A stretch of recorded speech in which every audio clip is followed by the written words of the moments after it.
última clase que íbamos a ver.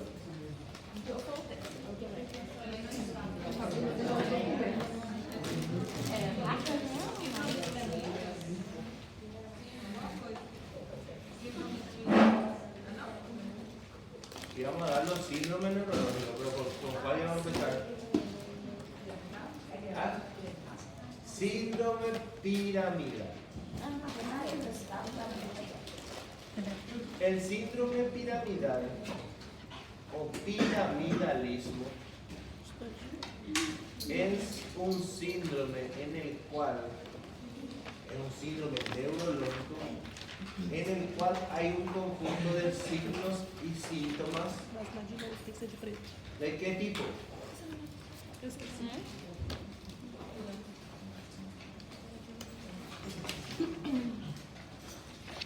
Síndrome conjunto de signos y síntomas. En este caso es un síndrome neurológico.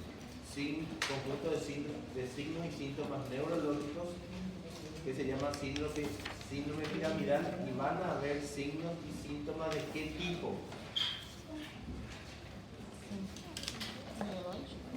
Hasta ahora dimos Motor. ¿qué? Motor, ¿no? Motor. Motor. Motor. El síndrome piramidal o piramidalismo es un síndrome motor, o sea que hay un déficit neurológico motriz. Entonces se sobreentiende que para evaluar el síndrome piramidal, que inerva el área motora de todo el cuerpo, de todos los músculos estriados esqueléticos de todo el cuerpo, en la parte de examen físico, ¿qué tenemos que evaluar en un paciente? La marcha.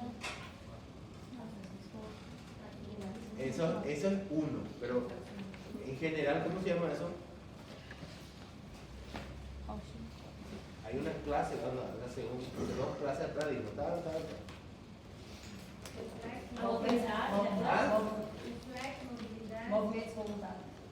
Movilidad o motilidad. Para evaluar la vía piramidal de una persona, debemos evaluar la motilidad. No había una clase que decía sensibilidad, motilidad y reflejos superficiales y profundos. Bueno.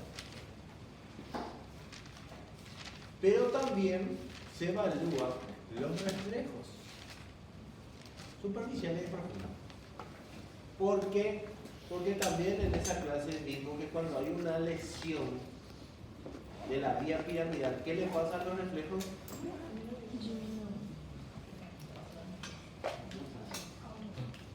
Se liberan, están aumentados cuando hay una lesión de la vía piramidal. Porque los reflejos se integran ¿dónde? Depende, si es nervio espinal, en la médula. Si son reflejos de músculo, o sea, reflejos osteotendinosos de los pares craneales, se integran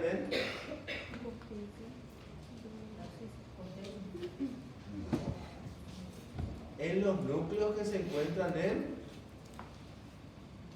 ¿Dónde están los núcleos de los pares craneales? ¿Ven? Tronco encefálico, correcto. Anatomía, fisiología, histología, todo hay que saber. Porque si ustedes no se ubican en la anatomía, no van a entender los términos. Por eso yo estoy haciendo, vamos a hacer una recapitulación así rápida de lo que es la anatomía.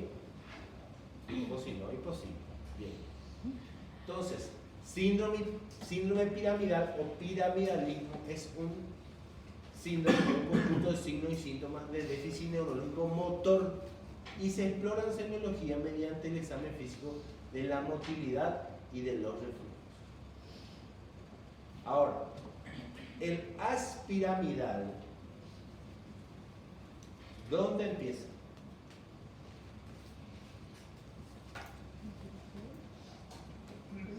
¿Dónde empieza? para que yo haga esto, ¿de dónde está saliendo? De la corteza motora, de la corteza cerebral, del área motora de la corteza, del área motora de la corteza cerebral que pueda mover ¿dónde? Esa área, ciertas partes de esa área que es grande, inerva para la cara, miembro superior, tronco, miembro inferior. Por lo que si yo estoy haciendo este movimiento dentro de la área motora, hay otra área específica que hace este movimiento. Y este movimiento es un movimiento activo o pasivo. Activo, voluntario o voluntario. Voluntario. Cuando vimos motilidad, vimos que existe la motilidad activa y la motilidad pasiva. La motilidad activa es el movimiento voluntario y los reflejos osteotendinosos. Y la motilidad pasiva es el Pasiva involuntaria. ¿ah? Involuntaria. Lo que corresponde a la motilidad pasiva de nuestro cuerpo. La motilidad se divide activa y pasiva. La activa se divide voluntaria e involuntaria. La involuntaria son los reflejos y la voluntaria es los movimientos de los músculos según nuestra voluntad. ¿Y la motilidad pasiva qué cosa es?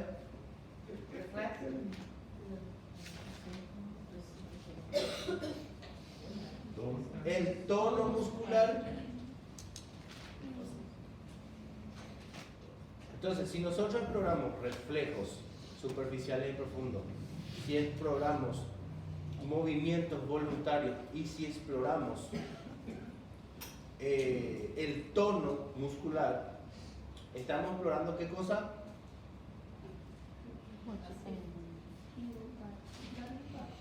¿Ah? Si estamos explorando en el área de neurología en un paciente reflejo superficial profundo, estamos ¿ah? Sí, pero ¿qué estamos explorando? La motilidad. Examen físico neurológico de la motilidad. ¿Qué tengo que explorar? Tengo que explorar tono, reflejo y tengo que explorar fuerza muscular, tono, reflejo y movimientos voluntarios. Eso es motilidad. Y todo eso se produce mediante la vía piramidal. Por lo que si hay un trastorno de la motilidad, pudiese estar afectado la vía piramidal.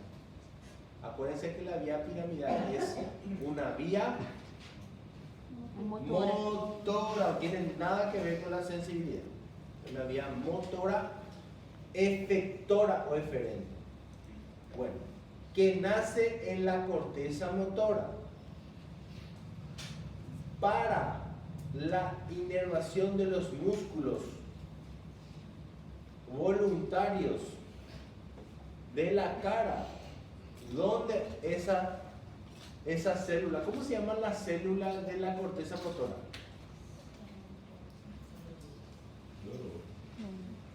Célula gigante de Beck. Su cuerpo neuronal está en la corteza motora, pero sus axones pueden ir hasta la médula en la parte más lejana de la porción sacra.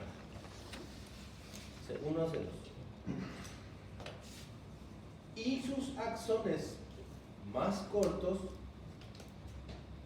van a hacer contacto con estructuras más cercanas.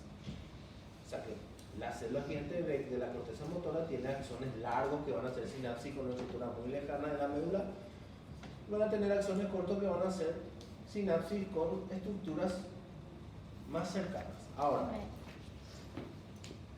la vía piramidal que empieza en la corteza motora para inervar o mover voluntariamente los músculos del rostro por ejemplo, que corresponde a la motilidad activa voluntaria de la cara, los músculos de la mímica, está dado por ¿qué par craneal? Facial. El núcleo del par, del séptimo par, que es el facial, sus núcleos derecho e izquierdo, ¿dónde están? ¿En qué área están sus núcleos de procesamiento? En el tronco encefálico. Muy bien. Pero la respuesta motora, o sea, la orden motor, la orden de hacer así, ¿de dónde sale? De la corteza motora.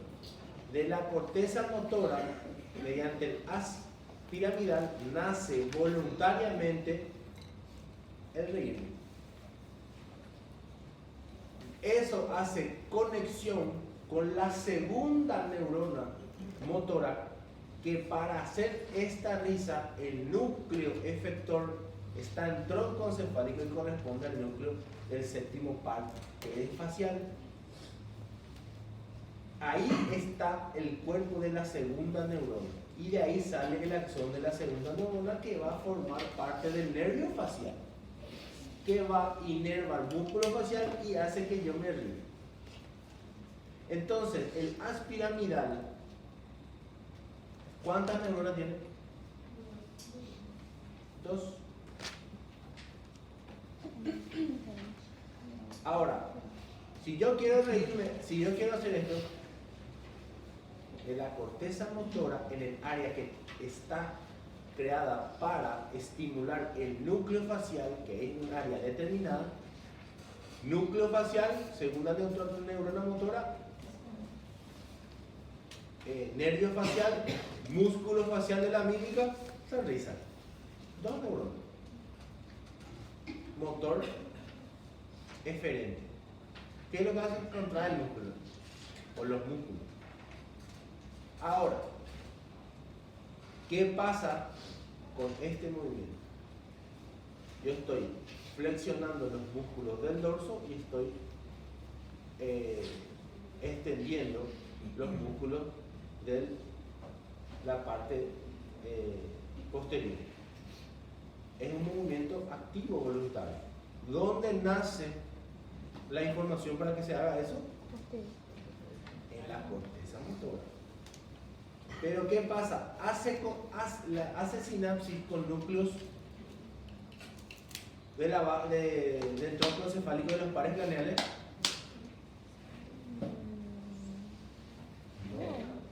Sí, ¿esto a qué corresponde? ¿Ah? No, es la inervación de estos músculos esqueléticos. ¿A qué porción del sistema nervioso central corresponde? ¿Ah? Médula espinal, plexo braquial. Ese haz piramidal hace contacto su axón directamente con asta anterior de médula espinal a nivel de médula. Médula espinal, ¿en qué porción? En porción cérvico-torácica, y es la responsable de la contracción de los músculos de mi antebrazo y mi brazo derecho. ¿Ese haz piramidal hizo contacto con los músculos del tronco encefálico? No, directamente hizo contacto con su segunda neurona, que está en médula espinal.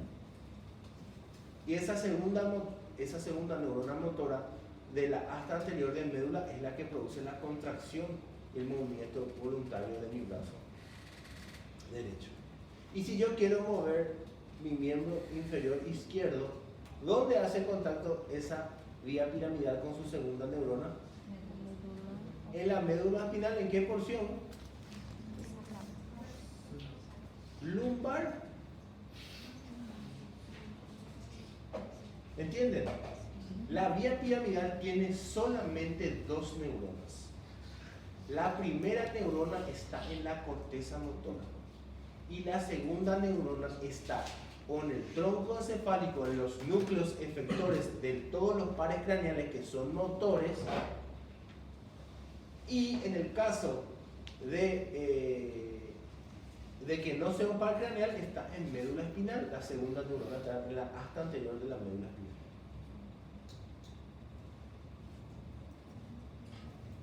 Bien, entonces, la corteza motora envía señales a los núcleos motores de los paracraneales para que podamos reír, llorar, hacer gestos, sacar la lengua, mover la lengua. Por ejemplo, ¿qué par craneal hace este movimiento? ¿Ah? ¿Qué par? ¿Qué par? 10 segundos. 10 segundos, hipocampo. Es un nervio motor. ¿Dónde nace la información para que yo haga esto? ¿Dónde nace? ¿Dónde? No, la corteza. Corteza motora. Todo empieza en la corteza motora. Porque la corteza motora, ¿verdad? La corteza motora es el área más evolucionada del cerebro humano. Los animales no tienen corteza, o sea, tienen corteza motora, pero es muy rudimental. Nosotros tenemos la corteza motora muy desarrollada. Por eso es que nuestra destreza motriz es tan casi perfecta. ¿Bien? Para que uno haga esas pinturas puntuales, para que tenga una letra excepcional, para que tenga... Los jugadores de fútbol tienen una área motora, o sea, tienen muchas áreas, el equilibrio, todo, un paquete donde la destreza y la rapidez con que se produce esa destreza es muy superior. Entonces, para que nosotros agarremos este lápiz, se están contrayendo muchísimos músculos, se están relajando muchísimos músculos, pero la información la hace la corteza motora y es tan puntual que podemos escribir. Y eso es motilidad activa voluntaria y empieza la corteza motora. Ahora, lo que quiero que entiendan muy bien es que la piramidal tiene solamente 2 neuronas. Ambas neuronas son efectoras. Si se va a realizar movimientos que comprometen al área motora de los pares craneales, la célula gigante hace conexión o sinapsis con las segundas células que están en los núcleos de los pares craneales. Y eso corresponde a la motilidad activa, voluntaria, de la cara al rostro. Pero del cuello para abajo, el haz piramidal hace conexión con su segunda neurona motora en la médula espinal, en la asta anterior, en la médula espinal. Entonces, ¿qué es lo que hace el haz piramidal? Hace todo esto. Todo esto es haz piramidal. ¿Bien?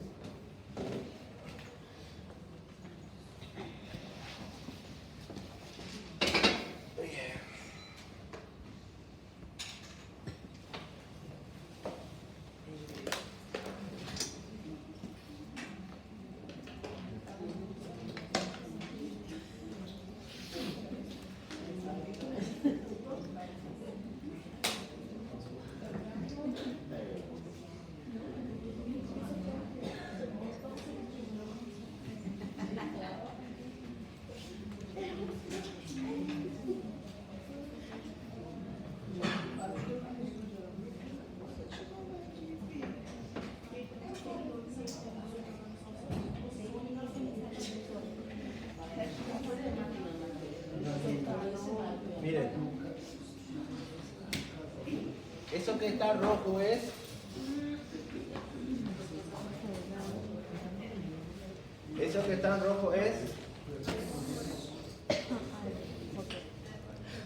¿qué cosa es? La corteza motora. De ahí nace el impulso nervioso que va a llevar a producir la contracción muscular voluntaria. Fíjense cómo se mete dentro del hemisferio cerebral. Vean el corte interno, cómo sigue la corteza motora. Eso que está enfrente son cortezas motoras accesorias que también trabajan con la corteza motora primaria. Eso técnicamente en rojo se llama corteza motora primaria. Y si ustedes pueden ver, miren,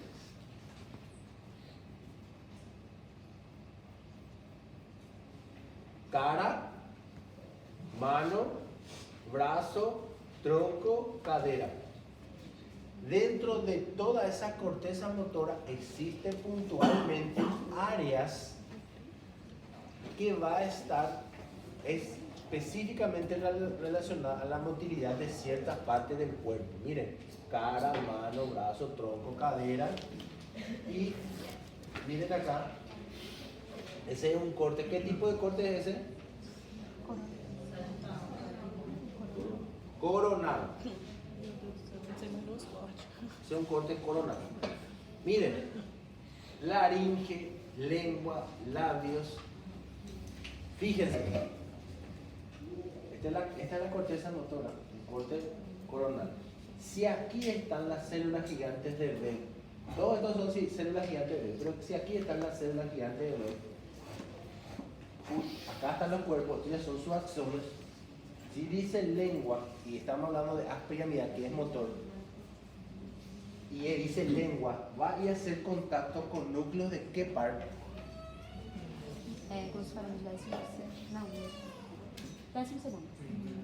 Motor, lengua. Hipogloso, correcto. Y de ahí, ¿y dónde van a estar esos núcleos?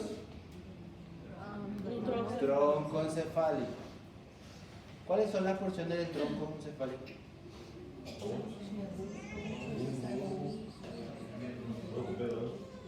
Mesencéfalo, protuberancia o puente y bulbo. Y bulbo. ¿Está bien? Mesencéfalo, protuberancia y bulbo. Esa es la parte del tronco encefálico. ¿Bien? Fíjense, laringe. Y si es laringe, de acá salen acciones que van a ir en la parte motora, tanto del vago como del glosofaringeo. Nariz, párpado, ceja, cuello, pulgar, dedo de la mano, muñeca, codo, hombro, tronco, rodilla, tobillo, dedo del pie. Esta es la parte interna. Miren.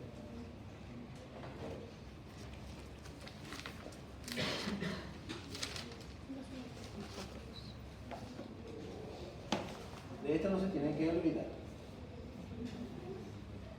Ahora, aquí están. ¿Por qué esta parte es oscura histológicamente y esta parte es blanca? Sustancia gris, sustancia blanca. Pero la sustancia gris está dada por los cuerpos neuronales. Y la sustancia blanca está dada por los axones. ¿Y por qué blanco? Por la mielina de los axones. Se pone rojo acá para esquematizar, para que ustedes vean que acá los axones se unen y forman los cables neurológicos, ¿verdad? Son millones de axones, millones de cables. Entonces, esta es la corteza motora. Esta parte es solamente esta parte. Solamente esta porción de que va entrando que hace esto.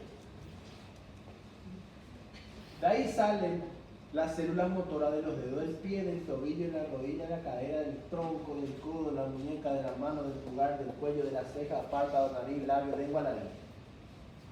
O sea, todo esto. Y de ahí sale el haz piramidal. Si el haz piramidal, su primera neurona está siempre acá. Si va a corresponder con la área motora, bien, de los pares craneales hace sinapsis en la segunda neurona motora en los núcleos de los pares craneales. Sin embargo, si va a ser de cuello para abajo, hace sinapsis con la médula espinal en su acto anterior. Ahora, ¿cómo se ve el haz piramidal? Así. El haz piramidal empieza en la corteza motora y va. Esto es mesencéfalo, bulbo aquí, mesencéfalo, puente, bulbo. Y este ya es medio. Bulbo, puente, mesencéfalo, protuberancia, bulbo, y este ya es medio. ¿Bien? Hay una situación peculiar del haz piramidal. El haz piramidal, por una cuestión de evolución humana, ¿verdad?, se entrecruza a nivel de bulbo. O sea que el hemisferio izquierdo en el área motora va a corresponder a los movimientos del hemicuerpo derecho y viceversa. El hemisferio izquierdo va a corresponder a la área motora del hemicuerpo derecho y el derecho a la área motora del hemicuerpo izquierdo por la decusación de la pirámide que hay aquí en el bulbo raquídeo. ¿Bien? Es el haz piramidal.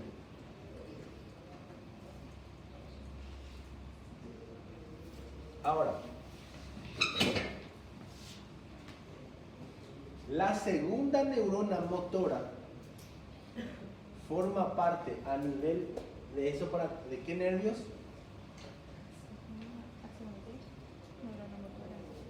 La segunda neurona motora del haz piramidal. Esto es el haz piramidal. El haz piramidal tiene que hacer contacto con el músculo para hacer la motilidad, ¿verdad? A partir del médula para abajo, la segunda neurona motora forma parte de los plexos, o sea, de los nervios espinales. Los nervios espinales son los que forman los plexos. Cervical, nervios intercostales, lumbosacro. ¿Bien? O sea, que de acá para abajo, la segunda neurona motora, que son los axones de la segunda neurona motora, se unen y forman los cables de los nervios espinales. Los nervios espinales se unen y forman los plexos. Ahora, aquí, la segunda neurona motora se unen y sus axones van a formar los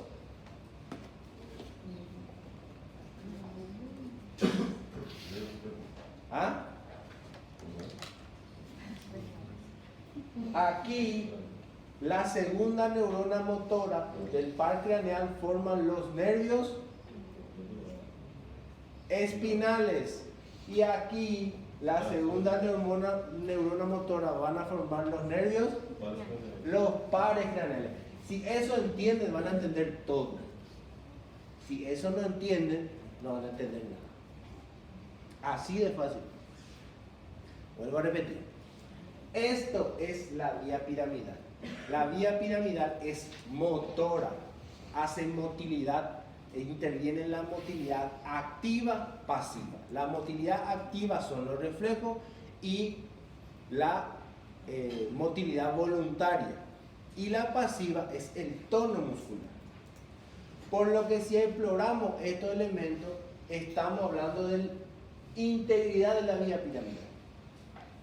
Ahora, ¿qué pasa con la vía piramidal? La vía piramidal tiene dos neuronas. Una, la célula gigante de Bex, que está en la corteza motora.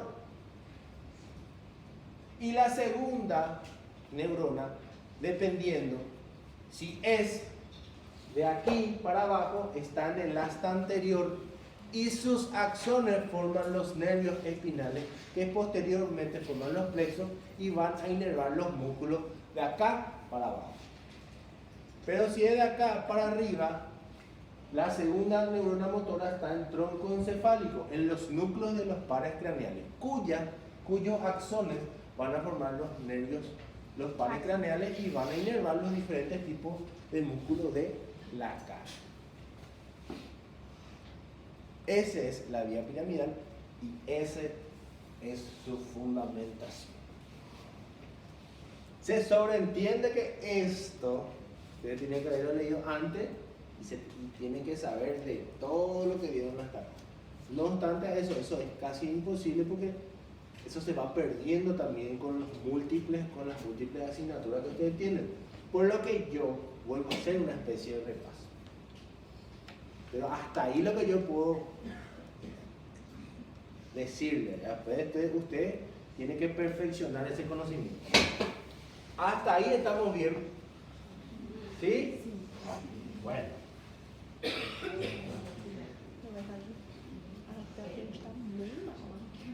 Bien. Entonces, aquí tenemos nuestra clase de hoy. El síndrome piramidal, la bibliografía de la gente.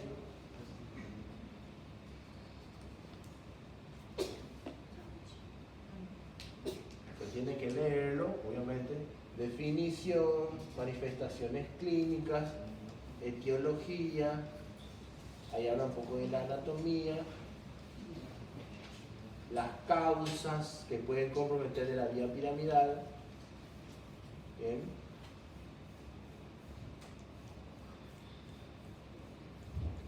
Fíjense.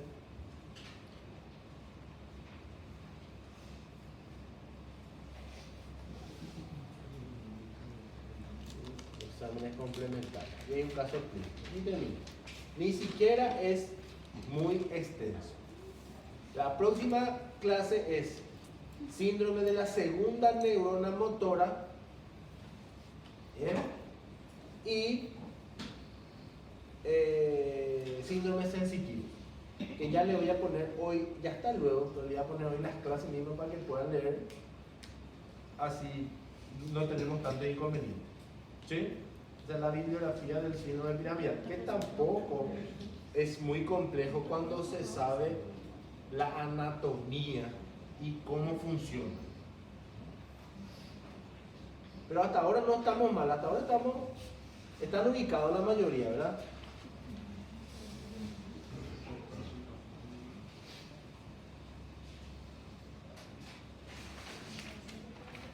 Ahora, ya vimos, hicimos un repaso de lo que es la vía piramidal, que es una vía motora que empieza en el área motora, que tiene dos neuronas. En el caso de los pares craneales, la segunda motora nace en los núcleos de los pares craneales, y en el caso de los nervios espinales, en las astas anteriores de la médula espinal. Y esos axones van a hacer directamente contacto con el músculo y van a producir la motilidad activa voluntaria, pero también van a estar relacionados con los reflejos cutáneo mucoso y osteotendinoso y con la motilidad pasiva, que es el tono muscular. Hasta ahí todo bien, ¿verdad? Ahora, ¿qué cosa es el síndrome piramidal?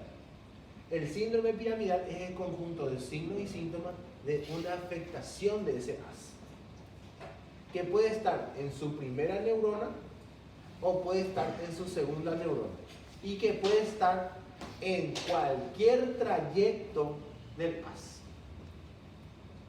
Acuérdense que el as, en su porción más larga, empieza en corteza y termina en el músculo efector de las porciones sacras. O sea, el nervio espinal sacro. Esa es la vía motora más larga. Y la más corta empieza también en la corteza motora, pero hace contacto con el primer núcleo motor. ¿Cuál es el primer núcleo motor? ¿Que corresponde a qué par craneal?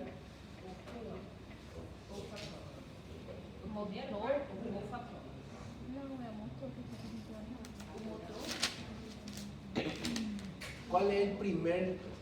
Porque los pares craneales, sus núcleos están así como están en el nombre: tercero, cuarto, quinto, sexto. El óculo motor es el primer par, o sea, el primer par motor que hay. El primero y el segundo son sensitivos.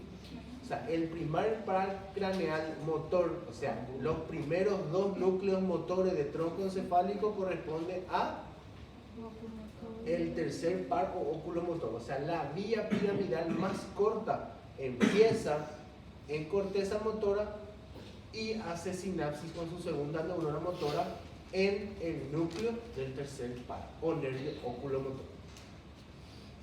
Esa es la vía piramidal más corta. Y la vía piramidal más larga es la que empieza en corteza motora, hace sinapsis con las astas anteriores de la segunda neurona motora en la porción sacra más distal de asta anterior, de médula espinal. Esa es la vía piramidal más larga. ¿Bien? Ahora, el síndrome piramidal es el conjunto de signos y síntomas secundarios, motores por supuesto, secundarios a una lesión de la vía piramidal, que puede ser en cualquier lugar de su trayecto. El problema puede estar en la corteza, donde empieza, o en cualquiera de sus trayectos hacia sus nervios periféricos.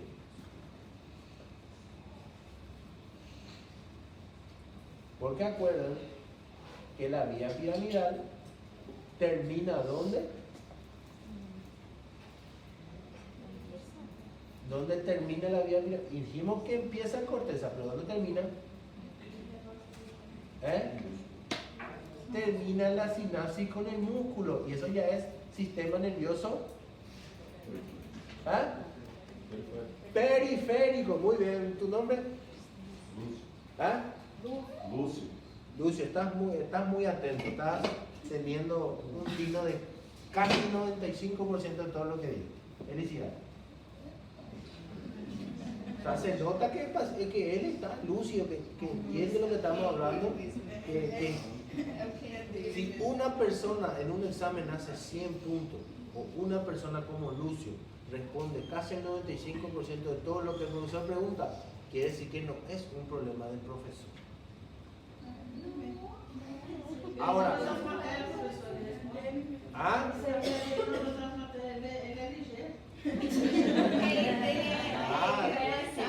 entonces hay que juntarse un poco con Lucio, hay que invitarle café, hay que ver si durmió bien, hay que atender su número de WhatsApp.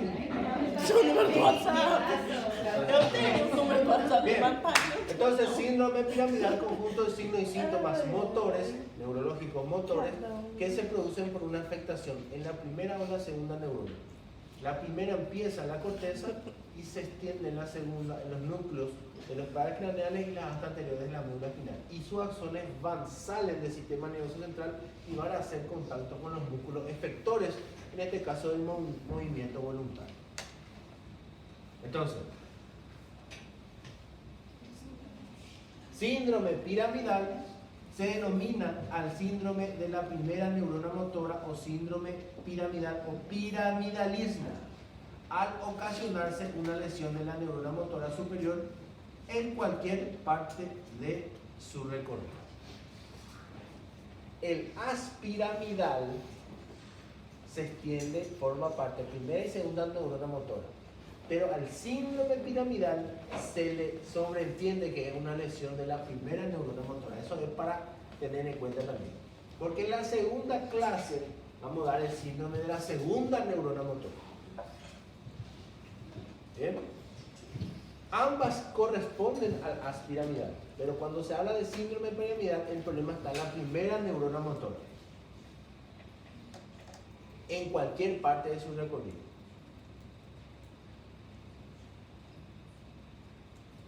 Fíjense aquí la anatomía, que obviamente es recapitulación de todo lo que vimos ahora.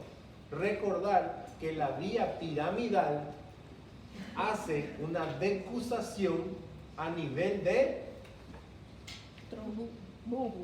tronco encefálico en su porción de bulbo de aquí. Muy bien. Eso es parte de la evolución humana. No se sabe si el hombre ya tenía esa decusación o fue parte de su evolución motriz. Porque según la teoría de la evolución de la especie, nosotros venimos de los monos, ¿verdad? hablando mal y pronto. Y primero no éramos seres de hiperespacio. Teníamos movimientos burdos. Hoy en día tenemos movimientos extremadamente puntuales, específicos, ¿verdad? Como es escribir, por ejemplo.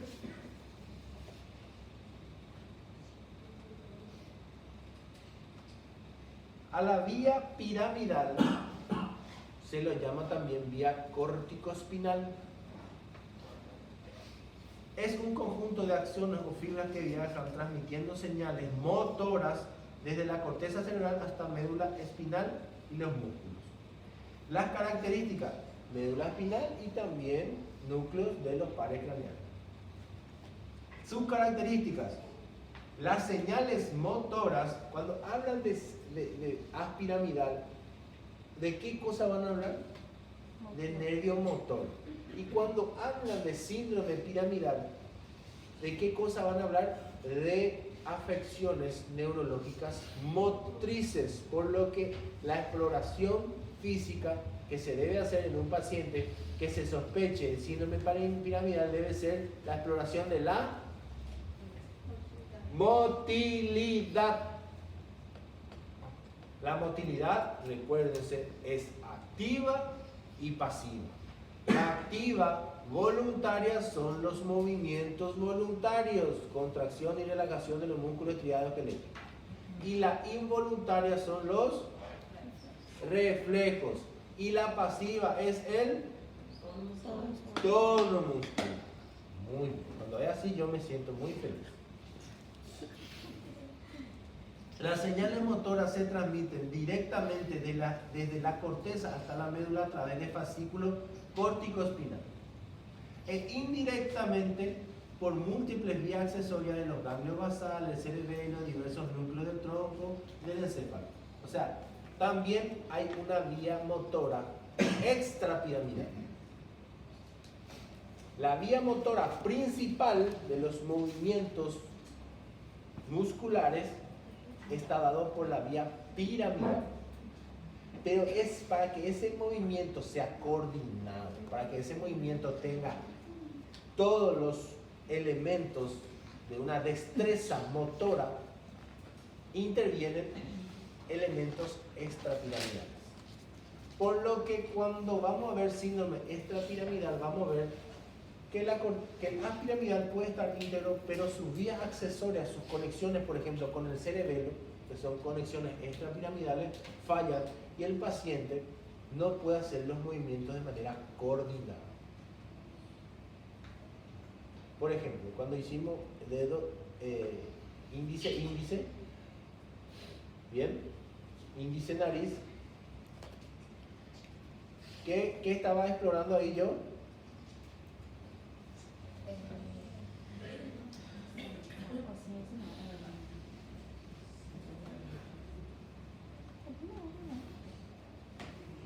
Taxia o coordinación. La ataxia es 80%. ¿La taxia es voluntaria o involuntaria? ¿Eh? Taxia. ¿Es voluntaria o involuntaria? Voluntaria. Es haz piramidal.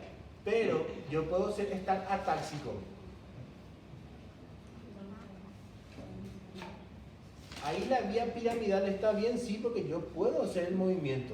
¿Qué es lo que es? El movimiento es descoordinado. Entonces, ¿qué es lo que falla? Ahí ya falla la vía que coordina el movimiento piramidal, que es la vía extrapiramidal. Y cuando yo exploro taxia, lo que exploro es vía extrapiramidal. Y cuando yo exploro fuerza muscular, motilidad, reflejo osteotendinoso o tono muscular, estoy evaluando vía piramidal. ¿Bien? Bueno. Entonces, las señales motoras se transmiten directamente por la vía piramidal e indirectamente en coordinación por la vía extrapiramidal. La motilidad del tronco y de las extremidades depende de la vía piramidal. Se origina en la corteza cerebral, en el área 4 que les mostré en rojo, en las células gigantes de Bess. ¿Bien?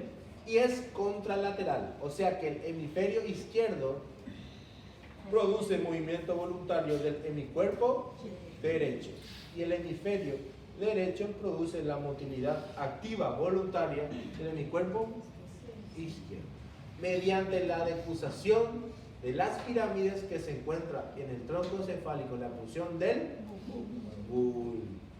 Muy bien, ahora estamos integrando anatomía, un poco de fisiología, un poco de histología, porque la célula gigante de Beck es histología, ¿verdad? ¿No se acuerdan de la célula gigante de Beck en segundo año en histología? No.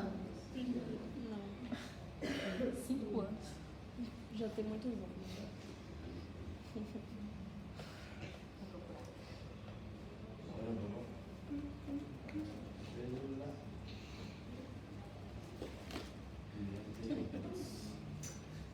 Miren qué hermosa la célula gigante de Beck. Esa es la célula gigante de Beck. ¿Eso ustedes creen que es microscopía electrónica? Correcto. Solamente con un microscopio electrónico puede verse una célula de esa manera. Y los otros es sus dendritas. Ese cuerpo está ¿dónde? En la sustancia gris de la corteza cerebral, en el área motor. Correcto. Muy bien. Esa es la célula gigante de Beck.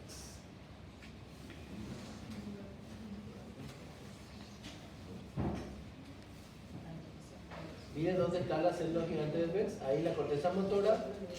Vieron en un corte coronal cómo las partes más internas tienen que ver con los pies, rodilla, cadera, tronco, brazo, antebrazo, mano, cara. ¿Bien? La vía piramidal o córtico también se le llama vía piramidal cruzada por su decusación, ¿verdad? También se le llama vía córtico-espinal y siempre tenemos que saber que tiene solamente 2 números. ¿Bien?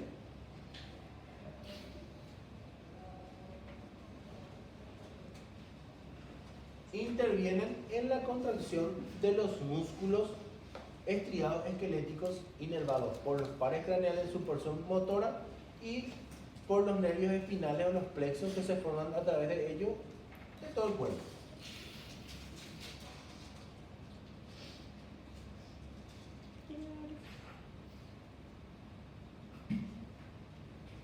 Ahora, la segunda neurona motora o neurona motora inferior se encuentra en el cuerpo. El cuerpo neural está ubicado en la asta anterior de la médula espinal. Desde aquí se originan los nervios espinales o los nervios que también se llaman nervios raquídeos, que forman los plexos.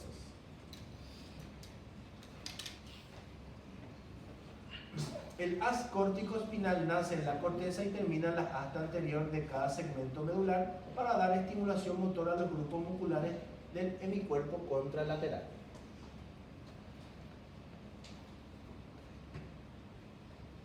Esa es la vía córtico-espinal. Y también está la vía piramidal directa o córtico-nuclear, la que vimos que forma parte de la inervación de los núcleos. Ahora yo les pregunto, la vía piramidal tiene un largor. Los axones más largos hacen conexiones con neuronas motoras de la médula espinal sacra, que es la última porción. Ahora, la vía piramidal más corta, dijimos que hace conexión con su segunda neurona en los núcleos de pares craneales. El primer par motor es el oculomotor. ¿Qué pasa? ¿Dónde se encuentra el núcleo del oculomotor?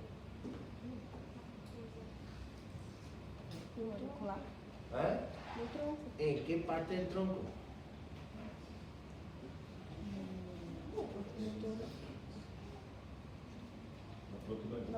En la protuberancia. La protuberancia está por encima del bulbo. Sí. Sí. Entonces la vía piramidal todavía no se decusó. Por lo que la vía piramidal en esa área se llama vía piramidal directa o córtico-nuclear. Toda vía piramidal que hace conexiones directas con núcleos que inervan el mismo lado se llama vía piramidal directa. Porque no se decusa, porque por una cuestión de longitud no llega hasta bulbo donde se decusa la vía piramidal. ¿Esto qué quiere decir? Fíjense bien en esta imagen. Aquí está la decusación en bulbo, pero la vía piramidal ya hizo conexión con su segunda neurona motora en protuberancia, que corresponde al nervio oculomotor, al nervio aducen y al nervio troclear, que están por encima de la decusación. Por lo que la vía directa o córtico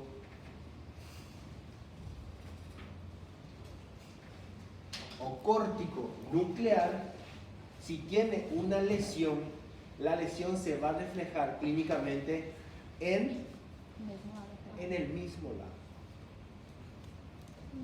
Todas las lesiones que vienen por debajo de la decusación, las lesiones se van a reflejar en el lado contrario del cuerpo. Pero si están las lesiones por encima de la decusación, lo que pasa con la vía piramidal directa o córtico nuclear van a ser del mismo lado. ¿Bien? Ahora, si existen áreas de lesión extensa córtico-nuclear que afectan tanto a áreas que corresponden a pares craneales como también a nervios espinales, vamos a tener déficit motor en la cara de un lado directo a la lesión, o sea, del mismo lado, y del cuerpo va a ser del lado contrario. Y a eso se llaman parálisis indirectos. Porque la de mi cara está a un lado, que es la cara donde está la lesión, y la de mi cuerpo es el contrario. Eso ya depende de las áreas donde están las lesiones. Pero entiendan que las lesiones van a ser ipsilaterales si están por encima de la decusación y van a ser contralaterales si están por debajo de la decusación de la pirámide. Ahora, ¿cuáles son las causas orgánicas? Porque la mayoría de las causas de la lesión del haz piramidal que va a conllevar a que una persona tenga signos y síntomas del síndrome piramidal, que es motor, que son deficiencias motoras, son orgánicas. Y existen las congénitas, porque una persona, un recién nacido, puede nacer así, como una persona a lo largo de su vida puede adquirir. Dentro de la congénita tenemos hemiplegias cerebrales infantiles que determinan un menor desarrollo psicomotor o muscular. Y tenemos las adquiridas, que una persona puede tener déficit motor momentáneo o temporal o permanente cuando tiene secuela de un traumatismo de cráneo, lesiones vasculares, hemorragia cerebral, por ruptura de una arteria, por hipertensión arterial, por arteriosclerosis, por aneurismas cerebrales, o lesiones vasculares isquémicas, por trombosis, embolia, espasmos arteriales, vasculitis. O sea, las adquiridas son traumatismo craneoencefálico o lesiones vasculares hemorrágicas o isquémicas. Y después tenemos las lesiones compresivas, que son los tumores benignos o malignos de encéfalo y los cuadros infecciosos del sistema nervioso, que son las meningoencefalitis.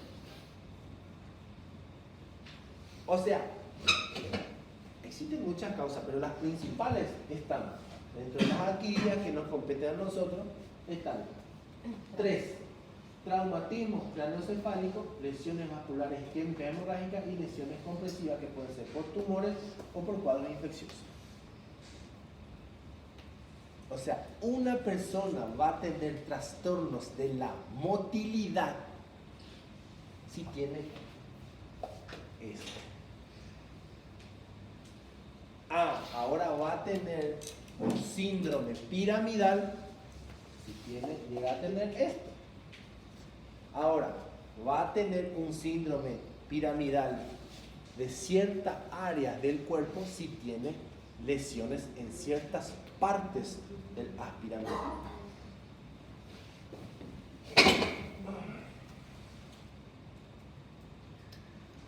Ahora, si una persona tiene una lesión de la vía piramidal por esos tres elementos que vimos anteriormente, va a tener un cuadro clínico. Y los trastornos neurológicos del síndrome piramidal son 4.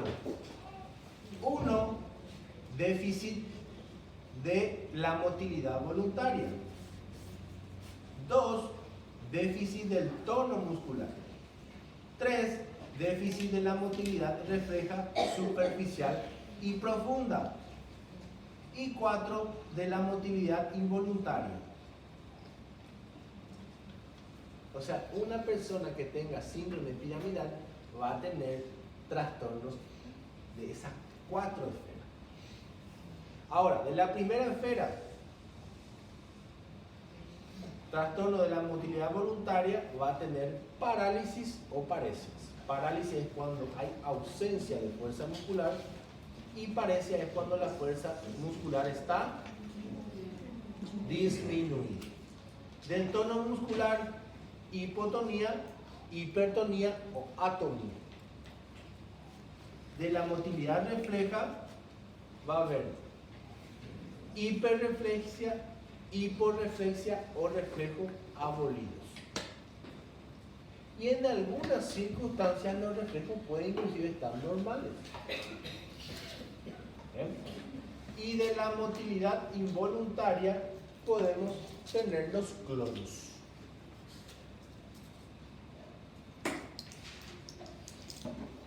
O sea, si una persona tiene síndrome piramidal, puede ser un traumatismo craneoencefálico, lesiones vasculares isquémicas o hemorrágicas y situaciones compresivas por tumores o por cuadros infecciosos. Ahora, en la exploración física va a tener signos y síntomas por disminución de la motilidad voluntaria, o sea, paresias o plejías, que son parálisis. Del tono muscular va a tener atonía, hipotonía o hipertonía. De la motilidad refleja va a tener hipo o hiperreflexia o reflejo abolido. Y de la motilidad voluntaria va a tener clonos. ¿Hasta ahí bien? Bueno.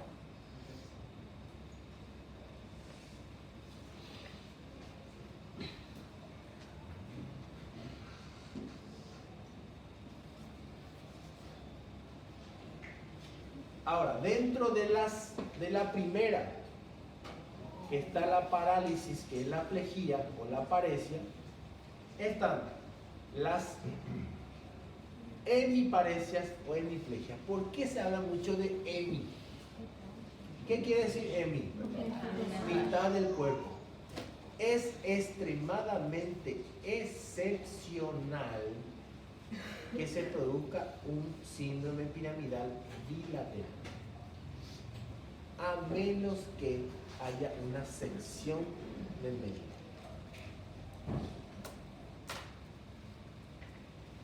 Por ejemplo, cuando se habla de parálisis de miembros inferiores simétricos, se llama paraplegia. Las paraplegias en la práctica médica se producen por secciones medulares y las causas más comunes son los accidentes de tránsito y la herida por arma blanca que producen sección total de la médula. Son las únicas causas o tumores a ese nivel que fueron operados y lastimosamente para extirpar ese tumor se tuvo que seccionar completamente la médula.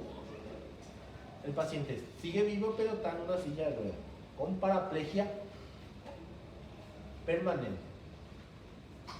O sea, ustedes van a escuchar mucho la palabra en el síndrome piramidal porque es excepcional que se produzca una alteración bilateral del haz. Generalmente es unilateral. Por eso, hemiplegia. Ahora, nosotros vimos esa vía piramidal directa que es córtico-nuclear y esa vía piramidal indirecta que es córtico-espinal, porque ya se decusa. Se dice que las parálisis o hemiplegias son directas, son aquellas en que todas las áreas paralizadas se encuentran en una misma mitad del cuerpo. O sea, si yo tengo paralizado en mi cara derecha y en mi cuerpo derecho, se dice que la hemiplegia es directa. Sin embargo, si yo tengo una parálisis de la hemicara izquierda y del hemicuerpo derecho, se dice que la hemiplegia es indirecta. ¿Bien? Las causas de la hemiplegia directa ocurren en los hemisferios cerebrales. Y la causa de las lesiones, o sea, las causas de la hemiplegia indirecta, que son aquellas en las que todas las alas paralizadas en ambos hemicuerpos se producen en el tallo cerebral. Bien, vuelvo y repito, la directa, la lesión es en el hemisferio cerebral y la indirecta es en el tallo, o sea, debe ser. Bien, en la indirecta el compromiso homolateral de las fibras ya decusadas de uno o más nervios craneales después de su origen y la parálisis periférica de uno o más nervios craneales. Esto explica por qué hay una hemiplegia de la cara izquierda y del hemicuerpo derecho. Bien.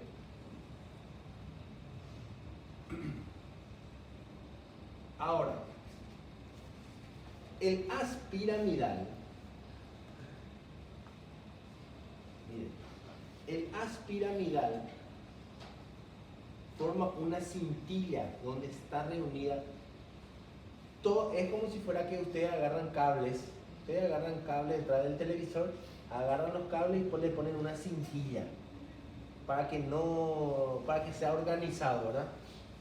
Esa cintilla del haz piramidal se produce en la rodilla y en la rodilla de la cápsula interna y la asta posterior de la cápsula interna. Por ahí pasa la cintilla del haz piramidal, es donde está marcado aquí. Eso es cápsula interna. Bien, en la cápsula interna, que es el lugar donde más congruente está el haz piramidal. Bien, si hay una lesión a ese nivel, que es muy común que se produzca, el paciente va a tener una hemiplegia total facio-braquicular directa de toda la hemicara y el hemicuerpo y del mismo lado. Bien, pero si tiene lesiones más abajo, van a tener diferentes tipos de semiología. Por ejemplo, ahí van a leer hemiplegia subcortical. Subcortical o cortical es lo mismo porque ya está cerca de la corteza de la célula gigante. Hemiplegia capsular es aquella que muestra de cápsula interna. Y hemiplegia talámica o de Rossi es otro tipo de hemiplegia. Estas hemiplegias son semiologías que nos ayuda a comprender más o menos dónde está la lesión. Las hemiplegias totales directas son corticales, subcorticales o de cápsula interna. Cuando la lesión está a este nivel o a este nivel, el paciente va a tener hemiplegia total, facio brachiocural total directa.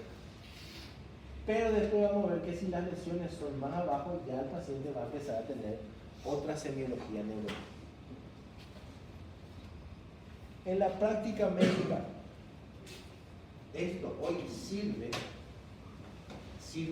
desde el punto de vista orientativo. ¿Por qué? Porque la causa de estas lesiones del haz piramidal son patologías graves que ameritan una intervención médica rápida, porque son cruciales pocas horas para que el resultado tanto de la sobrevida del paciente como la secuela permanente se produzca o no. ¿Qué quiero decir con esto? El estudio semiológico de neurología y del haz piramidal es con fin didáctico, es con fin universitario. ¿Para qué? Para que ustedes conozcan qué hace este movimiento, qué hace este movimiento y qué hace este movimiento. En la práctica médica, vieron que las causas son traumatismo craneoencefálico, accidentes cerebrovasculares isquémicos hemorrágicos y tumores. ¿Tumores de dónde? Intracraneales. Entonces, la exploración semiológica de los pares craneales y de los nervios craneales o del haz piramidal se hacía ¿hace cuántos años? ¿Cuántos años ustedes creen que tiene la semiología? Cientos de años. Y se hacía para determinar más o menos dónde estaba la lesión y se exploraba ataxia, se exploraba praxia, se exploraba motilidad activa voluntaria, se exploraba los reflejos, se exploraban todos los pares craneales y todos los nervios espinales. Hoy en día se hace una resonancia magnética de encéfalo y se sabe puntualmente dónde está la lesión, qué tipo de lesión es, y ahí se activa el protocolo de actuación médica.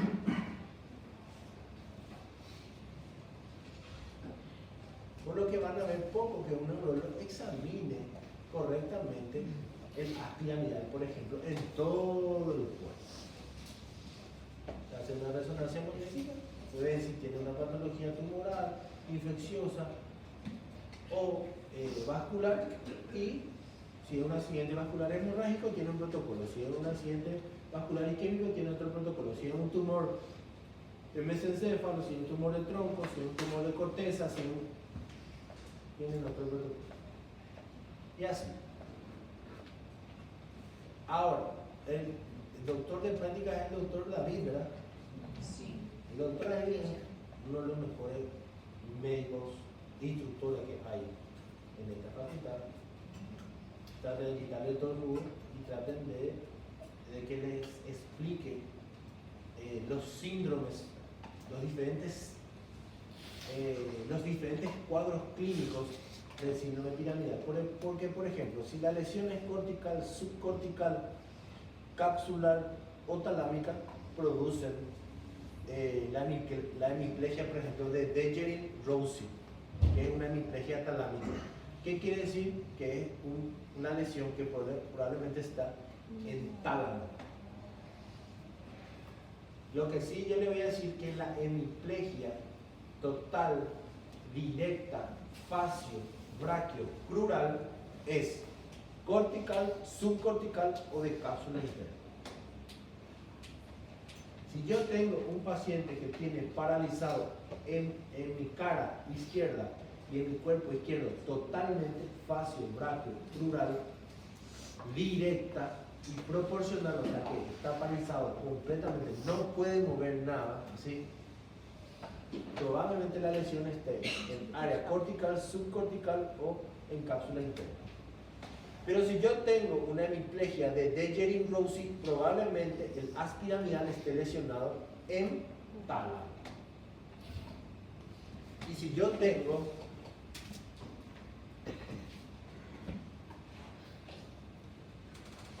una hemiplegia medular, probablemente la lesión esté en médula. Y el síndrome de hemisección medular transversa o síndrome de Brown-Séquard es por lesión de la vía piramidal, pero en la médula. ¿Bien? Y aquí, por ejemplo, esto sí ya es de práctica, esto es todo de práctica, las hemiplegias alternas. En mi cara de un lado y en mi cuerpo de un lado. Y ahí tienen los diferentes tipos de hemiplegia. Hemiplegias del pedúnculo o de puente.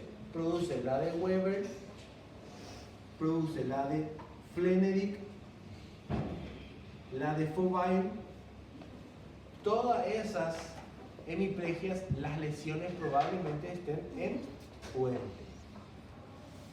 Todos son síndrome piramidal, todas las piramidal, todas hay una lesión del haz piramidal, pero la hemiplegia de Fauvaire, por ejemplo, está ¿en dónde? En puente.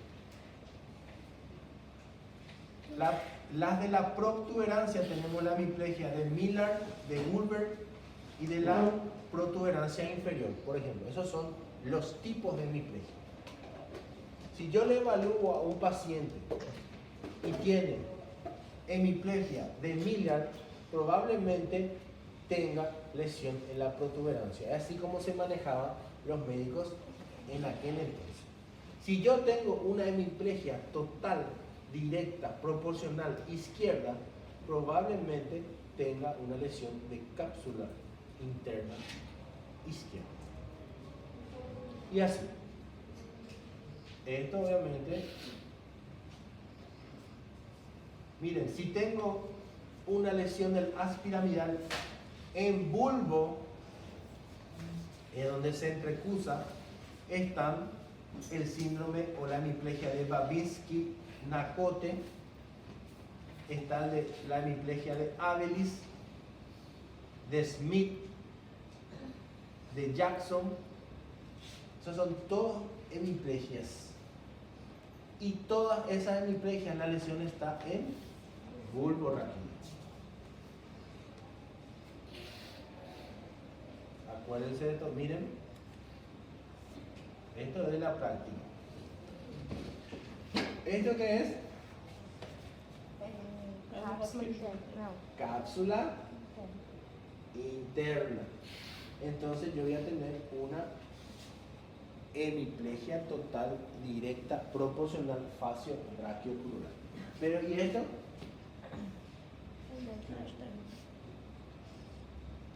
¿Dónde es? Esto ya mesencéfalo, esto ya es tronco encefálico. Aquí, a diferencia de tener una directa, voy a tener una alterna. Y aquí también, más abajo, esta lesión también voy a tener una alterna. Ahora, la paraplegia o la paraparesia, que es eso, la lesión es total y se produce por sección de médula. Si yo tengo desde la pelvis para abajo, probablemente la lesión esté médula espinal lumbar. Y así. Paraplegias, cuadriplegias, monoplegias. Ya depende de dónde esté la lesión. ¿Qué tipo de lesiones? Tumorales, infecciosas o vasculares, isquémicas, hemorrágicas y traumáticas. Esas son las causas de las lesiones de la vía piramidal. Bien, y esto ya es repaso de todo lo que hablamos. Ahora, de todo lo que hablamos. Y esto es un resumen de los signos y síntomas. ¿Bien? Esto sí tenemos que ver. Sea cual fuera donde esté la lesión a lo largo de la vía piramidal, ¿qué es lo que va a producir? Va a producir trastorno de la motilidad activa voluntaria, que puede ser Plejías o paresias. Plejías son parálisis y paresias son pérdida de la fuerza muscular. Trastorno de la fuerza muscular, que es parte de la motilidad activa voluntaria. Tono es motilidad pasiva. Reflejo osteotendinoso es motilidad activa involuntaria. Y después atrofia, presencia de reflejos patológicos y fasciculaciones. ¿Bien? Esta es la clase que vamos a dar. La próxima, que es la segunda neurona motora. Pero ¿qué pasa con el síndrome de la neurona motora superior o el síndrome piramidal? ¿Hay parálisis?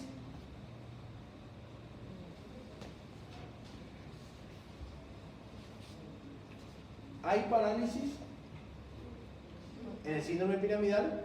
¿Parálisis o paresia? Sí. Pero abarca un conjunto de músculos. Es polimuscular, nunca monomuscular. Tono. El tono se integra ¿dónde? En médula espinal, en la parte de nervios espinales y en los núcleos de los pares craneales, lo que no necesita de la vía piramidal. Bien, por lo que si hay un síndrome de la primera neurona motora superior o síndrome piramidal, va a haber liberación piramidal, como la clase de motilidad que vimos, entonces va a haber hipertonía. Reflejo osteotendinoso, liberación piramidal, por lo que de los miembros afectados van a estar exagerados o por lo menos conservados. Trofismo, ligera atrofia por falta de uso. Cuando hay liberación piramidal hay atrofia. Reflejos patológicos, respuesta plantar extensora con signo de Babinski. Y fasciculaciones, no hay fasciculación. En el síndrome piramidal no hay fasciculación. O sea, en una lesión de la vía piramidal en la cápsula interna, donde yo tengo una parálisis, una hemiplegia total directa facio-brachiocrural, voy a tener parálisis de ese hemicuerpo, el tono va a estar aumentado, los reflejos van a estar aumentados, va a haber atrofia y va a haber Babinski o inclusive clonus de todo ese hemicuerpo paralizado, y fasciculaciones no va a haber.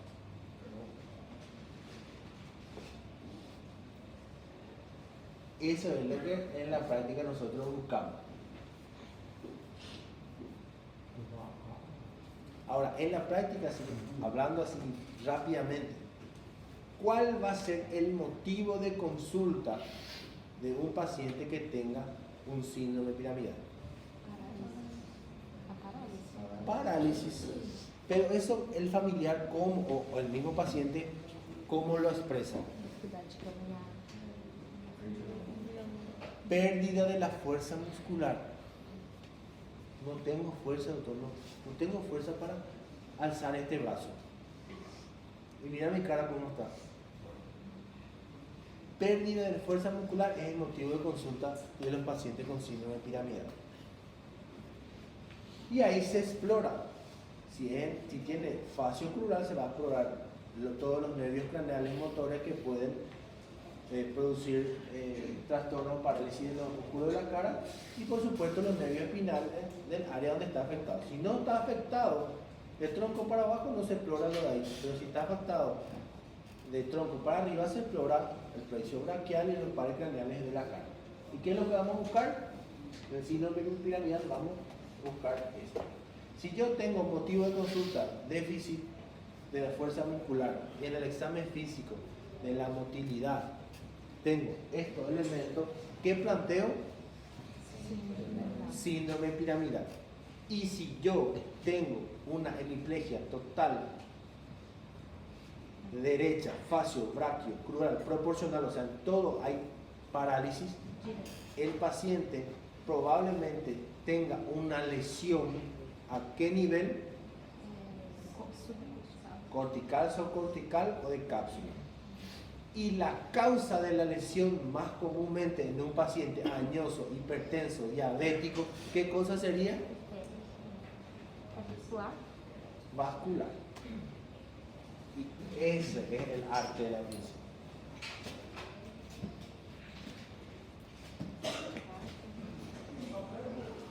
Más eso no puedo.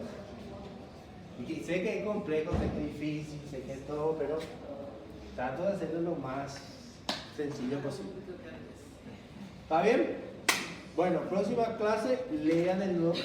Es sencillo, motilidad, vean todavía la anatomía, vean de nuevo esto. Y la próxima clase es síndrome de la segunda neurona motora, que es que está al lado.